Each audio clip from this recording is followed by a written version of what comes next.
তোমার এই ছেলে কোথাও যাবে না, ও এখানেই থাকবে। আমাকে মাফ করে দিস বাবা, তোর মনে যে এত কষ্ট আমি বুঝিনি।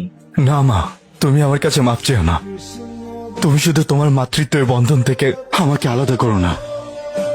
এই, আয় আমার সাথে চল। কোথায়? আরেকটা কাজ বাকি আছে, আয় চল। কি দেখছিস? জীবনে কোনোদিন যদি ওরে কোনো কষ্ট দিছস, তোর খবর আছে। দাঁড়া, এটা রাখ। রাগ করলে কিন্তু তোমাকে অনেক সুন্দর লাগে। আমরা কি এখন এখানে চুপচাপ দাঁড়িয়ে থাকবো? কি ব্যাপার, কথা বলছো না যে? হ্যালো, কি ব্যাপার? হ্যালো হ্যালো, কি কথা বলতে পারেন? বোবা নাকি?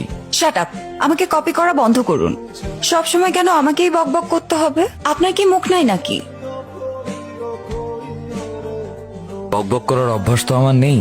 তবে মিস নীলা, এটা সত্যি যে উপরওয়ালা আমার ভাগ্যটা খুব ভালো লিখেছেন। আমি বুঝতে ভুল করেছিলাম। প্রথমে তোমাকে দেখে খুব বিরক্ত হয়েছিলাম, পরে আস্তে আস্তে এই বিরক্তিটাকে ভালোবাসতে শুরু করলাম। যখন তোমাকে ছেড়ে চলে যাচ্ছিলাম, তখন আমার মনে হচ্ছিল আমি বোধহয় তোমাকে পেয়েও হারাচ্ছি।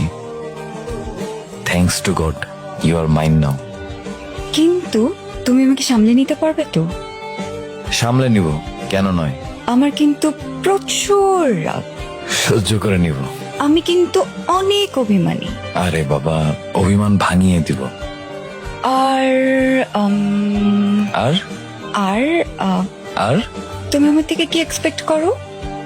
আমি চাই তুমি আজীবন আমার পাশে বসে বকবক করে যেও। তোমার বকবক শুনে আমি সারাটা জীবন পার করে দেব।